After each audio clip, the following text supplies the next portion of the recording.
Thanks, Retro. And yeah, thank you to everyone who's joined here today. My name is Brian. I lead business development for Gamma, which is an active liquidity manager on Uniswap v3. And this is a collateral call for a proposal that we have currently on the MakerDAO forum for UNIV3 pair for WBTC-RENBTC. And so, as mentioned before, we're an active liquidity manager on Uniswap v3. We've been live since pretty much when Uniswap v3 went live back in May of last year. And since that time, we've been managing liquidity on behalf of retail LPs, DAOs, DeFi projects, and other institutions. And mainly what we do is we aim to solve three main pain points for LPs on Uniswap v3. The first is fungibility. So not sure if you guys are aware, but every position on Uniswap v3 is an ERC 721 position or an NFT that represents a certain range on Uniswap v3. And so what we do is we create an ERC20 wrapper around our Uniswap v3 position. So anybody who deposits into our contracts will have a fungible LP position, and that is pretty much what makes our collateral or our LP position able to be collateral on MakerDAO or bonded on Olympus Pro or staked in a MasterChef contract. So it's this fungibility that really unlocks the LP positions for other use cases here. And the next point is we just help determine ranges. Now this is, I would say, it's a little bit less relevant for the purposes of this call because WBTC or MBTC is a one-for-one pegged asset. So the range in this case will be static, but on behalf of other liquidity positions that are more volatile, we help manage the ranges in different ranges and according to our strategies determined by us and as well as our partnering protocols. And lastly, which is probably more relevant for MakerDAO, is we automate rebalances. Liquidity positions are automatically rebalanced without the need for individual LPs to compound fees. And the way that fees are earned in Uniswap v3, it's a little bit different than Sushi or UNIV2, where if you're earning fees in your position, they're usually auto compounded back into your position. Whereas on UNIV3, the fees are accrued outside of the position, which requires some amount of management to take those fees and reinvest those fees back into the position. And we do that automatically, which I'll go into later. And just as another note, if you guys have any questions throughout this presentation, just feel free to just ask a question and we'll do this dynamically, and we'll want to make this as dynamic as possible. All right, so next I'm going to just go over a very high level overview of how our contract works. Our main contract that we use is called the Hypervisor contract. This is analogous to what a Uniswap LP NFT position is, with the only exception that it's an ERC20 position. So how it works is pretty simple. We'll have a depositor deposit both sides of the liquidity position. So in our case, token 0 would be WBTC, token 1 would be RENBTC. They deposit that in the ratio specified by the position into the hypervisor contract, which will deploy those assets to Uniswap v3. And in exchange, the depositor will receive ERC20 LP tokens, and those ERC20 LP tokens are the subject of this call, which will be the UNIV3-WBTC-RENBTC liquidity position. And the hypervisor withdraw, I think this is really relevant for how liquidations will be done. So the withdrawer or the liquidator will take the ERC20 LP tokens and they'll essentially redeem them for the base assets in the pair. So token 0, WBTC, token 1, RENBTC. And this is a permissionless process. So there's no KYC, no permissions needed. You just need to have the ERC20 receipt tokens, redeem them, and you'll get the base underlying tokens in return. Now this hypervisor rebalance.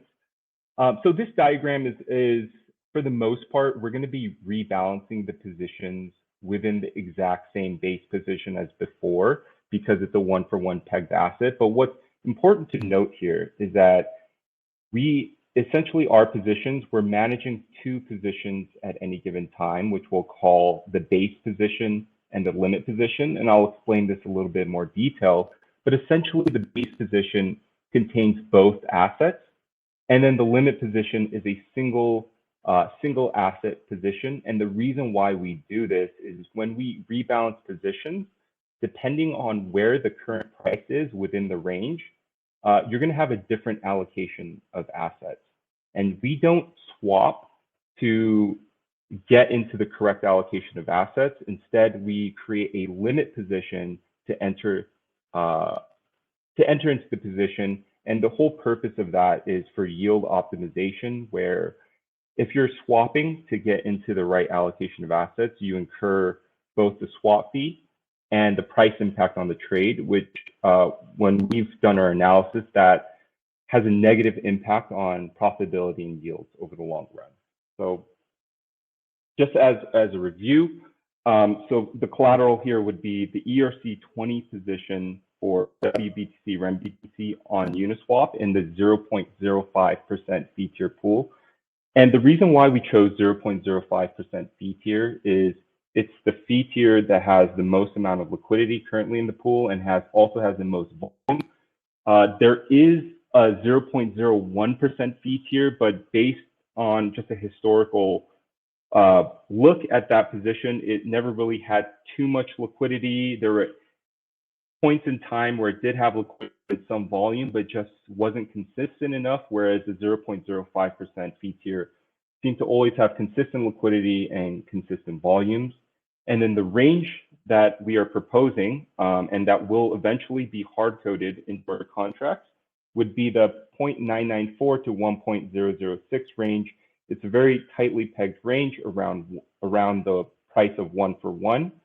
And the way to sort of think about this is when the price is trading at the low end of the range at 0.994, you'll be 100% in RENBTC. And when the range, or when the current price is at the upper end at 0.1.006, you'll be 100% in WBTC.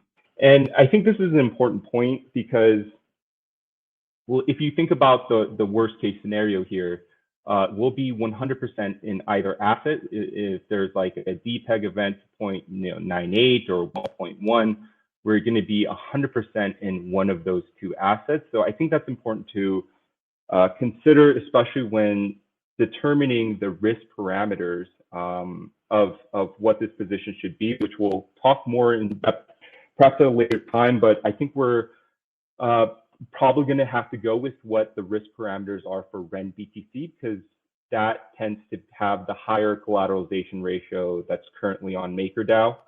And it's important to also note that RENBTC and WBTC are also approved. Both of them are approved collateral types on MakerDAO. So, in the case that, we're 100% in RENBTC or 100% in WBTC, both of those assets are considered approved collateral. And again, our positions are ERC20. And yeah, so I want to go a little bit more into the strategy now. And this is going to be different than other active liquidity managers on UNIV3 that you may have seen, namely, I would say GUNI, Gelato, or I think they recently rebranded as Arrakis Finance. The way they do rebalances is quite different from the way we do rebalances. As mentioned before, we maintain two positions at any given time, where we have a base position and a limit position, whereas GUNI, they would swap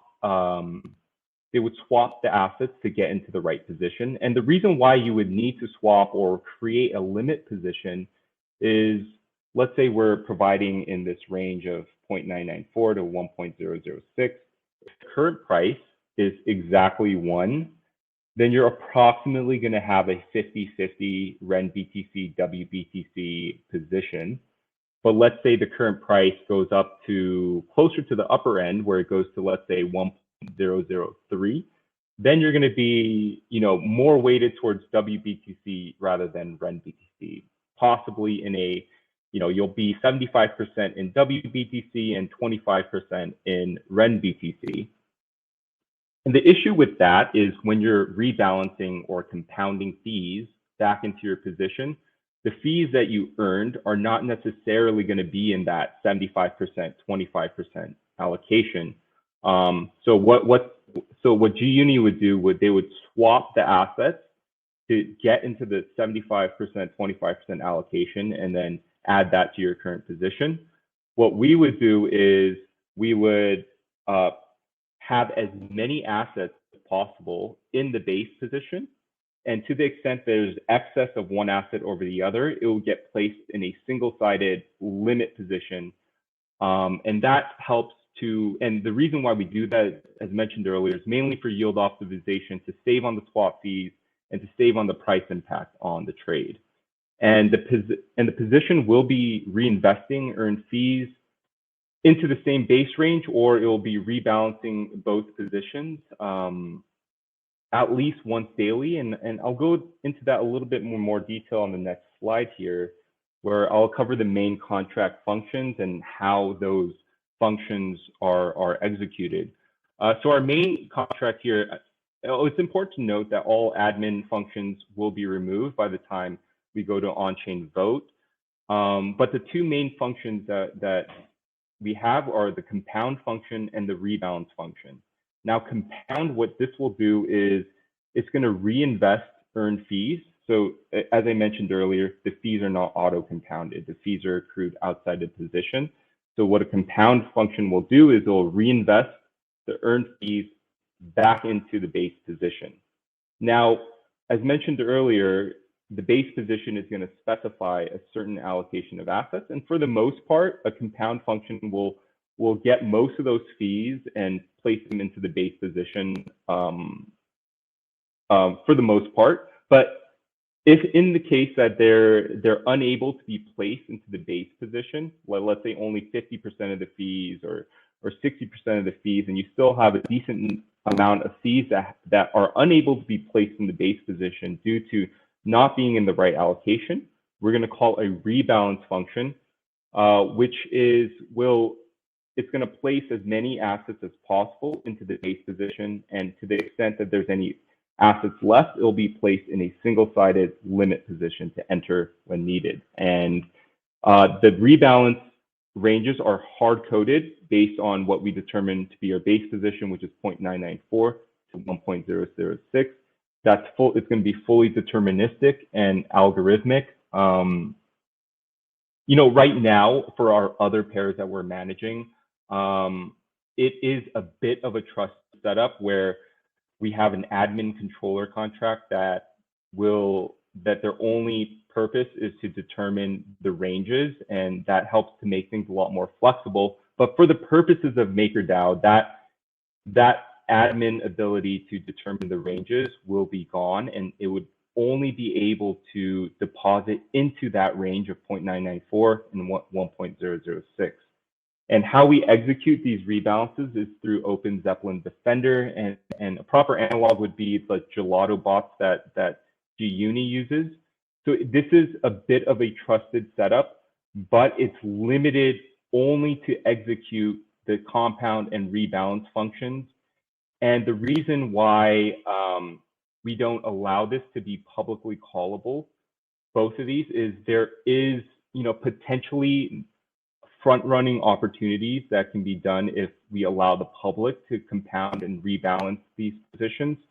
For example, if there's, a material amount of accrued fees that have been accrued, and let's say there's a significant delta between the Uniswap pool price and let's say the curve pool price or on a centralized exchange, then what somebody can do is they can, compound the earned fees back into position, increase the amount of liquidity, lower price impact for their trade, and do an arbitrage transaction, which it's not going to be too detrimental, but we kind of want to limit any sort of, front running or funny business as much as possible. So we'll use Open Zeppelin Defender, which will execute compounds and rebalances frequently but unpredictably to avoid front running. And currently, it's the same thing that Gelato is currently doing with their Gelato bots, but the only exception is we're using OpenZeppler Defender, and we're calling our contract functions of compounded rebalance. So in terms of liquidity and how liquidations will take place, as mentioned earlier on that one diagram I showed and how you withdraw our LP tokens, essentially you would redeem our ERC20 LP tokens for the underlying WBTC and RENBTC, and this can be done at any time permissionlessly. And the liquidity pools available are on Uniswap v3. There's over 267 million of WBTC liquidity pools that you can liquidate the WBTC in. On Curve, there's 47 million in RENBTC, WBTC, and 42 million in the SBTC, WBTC, RENBTC pool. Additionally, you can redeem RENBTC for native BTC using the REN bridge, and it takes approximately 30 Ethereum blocks to do so. And there's also a lot of centralized exchanges that have WBTC where you can, I think Coinbase, FTX, and Binance all have, WBTC where you can liquidate WBTC for ETH with quite low price impact. So the oracles that we would suggest would be the same oracles that we use currently for WBTC and RENBTC. What's important to note is, the allocation of assets of WBTC and RENBTC in our LP positions. They can be pulled at any time on chain. They're perfectly readable. And, we can also use the Uniswap v3-TWAP oracle for as the oracle as well. Although, there have been some trepidation to using those. So we can either use, the Uniswap v3-TWAP oracle, or we could use the individual oracles that we're currently using for WBTC and RENBTC to perform liquidation. And yeah, so I'll just go over these brief points.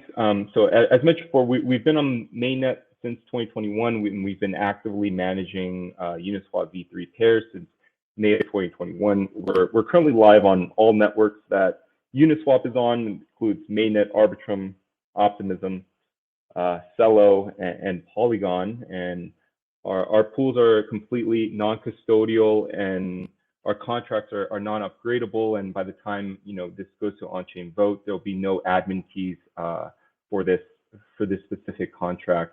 Our LP tokens are composable ERC20s, analogous to UNIV3 tokens, with the only difference being that the position will not necessarily be a 50-50 position like a UNIV3 position. It could be as much as 100% RENBTC or 100% WBTC, but for the most part, this pair has been fairly well pegged and has stayed within the range of 0.994 to 1.006.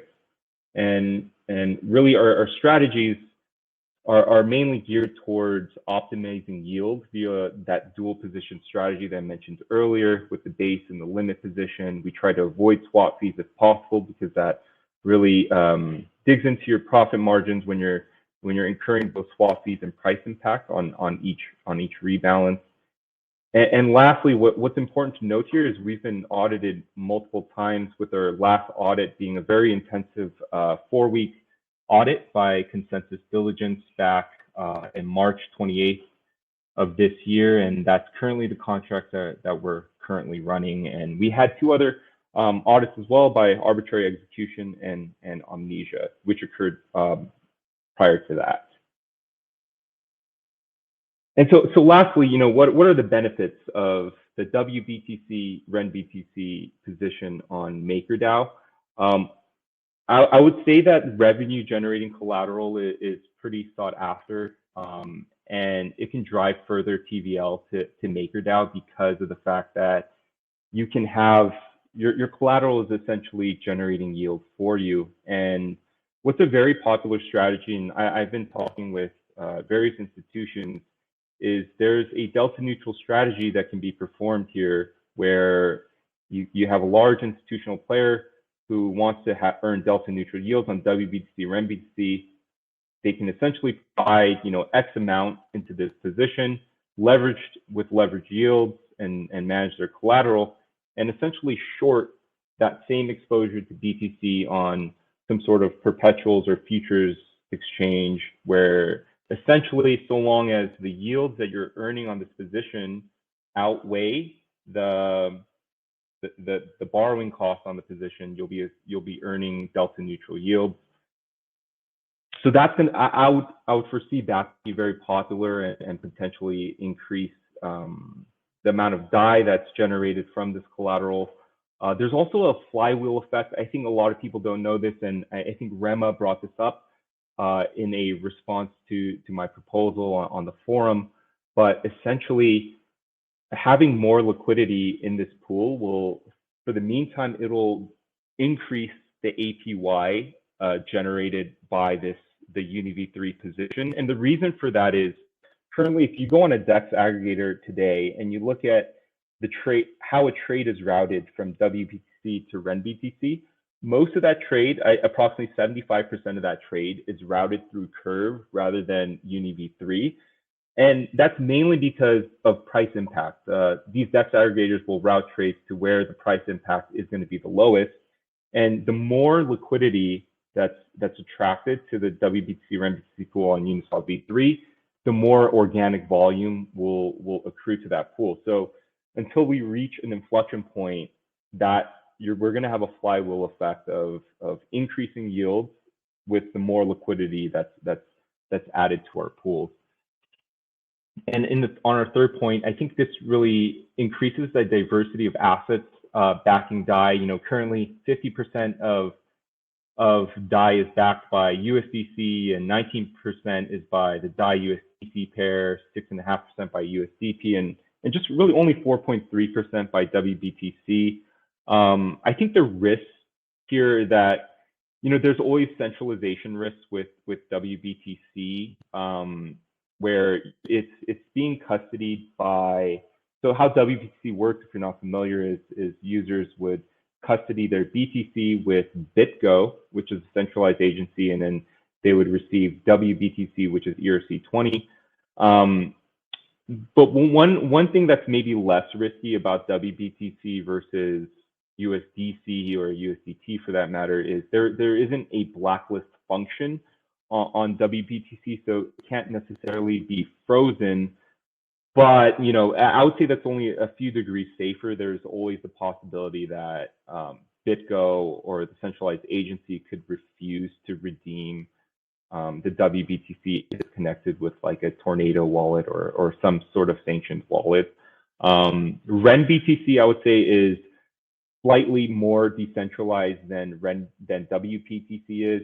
The way RENBTC works is it's the one thing though is it's permissionless. Like when you want to redeem RENBTC for WBTC, RENBTC for native BTC, that process is permissionless. But the nodes, it's controlled by a series of dark nodes and those dark nodes are currently, I think, mainly controlled by the team, but they do have plans to fully decentralize that process by the end of the year. I think in recent history that some members of the MakerDAO community have pointed out as well is that there were quite a few articles written recently that RENBTC was being used as sort of like a mixer, akin to Tornado Cash. But really, the REN bridge is nothing like Tornado Cash in that each transaction is traceable, where you can see exactly who the sender is and exactly who the recipient is, whereas on Tornado Cash you can't. I think that article was overblown, but I could understand the sentiments of the community right now. Sometimes it's not about what actually is the case, but based on how much press it's getting, and we're not exactly sure if regulators are going to be paying attention to, okay, is it truly traceable? Is it not? I think they may be. But it's really sort of a unclear picture right now. But the fact of the matter is, the REN VM and the REN bridge is not a mixer, and it's fully fully transparent, who's sending it and who's receiving it. So the last point here is the Gamma LP tokens, or our ERC20 LP tokens, are fully permissionless, and they're unable to be frozen by another entity. But that isn't to say that, well, both RENBTC and WBTC don't have blacklist functions within them, so they would be less risk than I would say USDC. But of course, who knows how regulations will come down. But for the fact of the matter is, as of right now, they're a few degrees less risky and less centralized than USDC and USDT. So at this point, happy to take any questions from the community. Anything with regards to our collateral or regulations or anything like that. Happy to answer those. Yeah, thank you for the presentation, Brian. As a reminder, feel free to drop the questions in the chat or use the Q&A feature on the right-hand side of Crowdcast. While we're waiting for some audience questions to trickle in, I just wanted to touch on the comment you made about the contract being deterministic, and how it's a better application for MakerDAO. Is Gamma Strategies currently deploying any other deterministically managed contracts today? No, this is specifically for MakerDAO, and the reason for that is we wanted just absolutely no just admin functions or over the management of the ranges. I mean, that option is still on the table for MakerDAO, where we can manage the ranges. Like, let's say if 0.996 to 1.004 is too tight or too narrow, we do have the ability to manage it narrower or wider, and that's currently what we're doing for the liquidity that we're managing on behalf of other projects. But for the purposes of MakerDAO, we felt that it was prudent to have the least number of admin functionality as possible, and that's the contract that we'll be sharing with the due diligence team once we, if we were to get greenlit by the community. Got it. That makes sense. It looks like we have Paper Imperium asking us to walk through an example of a liquidation. And apologies if he missed that initially. Yeah, sure. So the liquidation is how it looks like. So we have an ERC20 LP token that represents the UNIV3 position of WBTC and RENBTC on UNIV3. So they can just essentially redeem that LP token for their pro rata share of the assets that are being deployed on Uniswap v3, and it's going to be in some form of WBTC and RENBTC based on whatever allocation those assets are in currently. And then it would be a matter of liquidating the WBTC and RENBTC once they receive those assets. So it would be akin to liquidating, a WBTC position or a RENBTC position. And a specific debt ceiling that is needed. The TVL on Gamma is quite low. Yeah, so the debt ceiling that we were suggesting, I think the debt ceiling for RENBTC is around 10 million. The debt ceiling for WBTC, I think there's a range of, there's somewhere like 500 million. And that we think the right amount here is around 30 million as a debt ceiling. And really the TVL the TVL to look at here would be the TVL that's currently within the Uniswap v3 pool. There's currently around 10 million of 9-10 million of assets within the UNIV3 pool, but we can start off with a lower debt ceiling and increase that as a function of what the total TVL in the Uniswap v3 pool is. But I would imagine that the TVL would increase quite precipitously if we were to allow this as collateral, as yield-bearing assets are very popular. And in my discussions with other institutions, they're very interested in having WBTC and RENBTC as a pair. And so your next question, yeah, the redemption is permissionless. Does a keeper need to be whitelisted with us ahead of time? And a keep, when you say keeper, I'm assuming this is the liquidator bots for, or the keepers that are running liquidations for MakerDAO. That's a good question. I'll have to bounce that off our CTO, but my guess is yes, they would need to be whitelisted, but don't hold my word on that. Let me double check on that and get you an exact answer. But in terms of your first question, the redemption is permissionless and can occur at any time.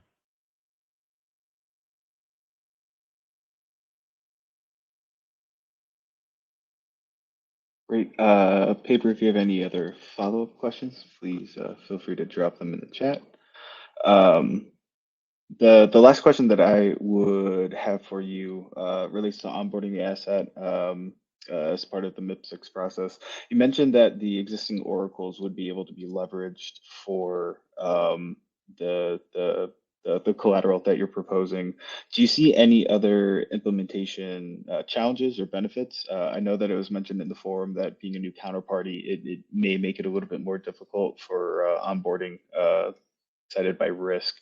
But in terms of the steps needed, it sounds like it's pretty straightforward from what I'm able to understand of the application. Yeah. Oh, I'm sorry. I lost the latter part of your question there. No, I was just asking in terms of implementation. Like on Gamma side, it sounds like there's just the updating of the contract with the admin keys. Then on MakerDAO side, it's more of working out the new counterparty relationship. I just wanted to ask if there was any other implementation steps, either from Gamma side or something that you've already addressed within the MakerDAO process that would be up for consideration. Yeah, sure. So other implementations, well, we can share with the MakerDAO communities. We'll share with you how we price currently our LP tokens, and that's essentially going to be the way that I guess that liquidations will take place. You'll be able to determine the price of any LP token at any given time, and we're happy to share that code with you. We have I have this sort of in the appendix slide on how we mint our LP tokens. Essentially, we value everything in terms of token 1, which in this case would be RENBTC, and we value token 0 and token 1, and then that'll determine, how many LP tokens to mint based on what's being deposited. In terms of the LP token price, we essentially just take all the amounts of token 0 and token 1, and we divide it by the total LP supply, and we can use these amounts for determining, whether something is under collateralized or over collateralized. We can also alternatively, pull the allocation of WBTC-RENBTC in our LP tokens at any given time, and we can price those according to, however, how Maker prices those assets. One thing to consider though is if you do want to go by, the straight median BTC price versus the WBTC price or RENBTC price, and I know this was mentioned in prior collateral applications for WBTC and RENBTC, that you may want to just use like the median BTC price, because you can technically redeem WBTC and RENBTC for the underlying assets. RENBTC would be quicker because it's a permissionless process. It would take 5 to 10 minutes. But also, WBTC, historically, it's been very well pegged to the WBTC price on centralized exchanges. Whereas, if you don't want to be beholden to the pool price, the Uniswap pool price, we can use the median BTC price, because at any time you can withdraw the underlying WBTC and RENBTC from the pool, and you can redeem those for naked BTC or for ETH on a centralized exchange, and that should be a relatively painless process. So I would say either of those two methods would be good. I would say maybe the latter one is less risk, because the pool price, there may be some occasionally, if there were to be a DPEG event, and let's say the Uniswap price were to lag behind the actual price, it may be better to use, the median BTC price as, the tokens, the underlying tokens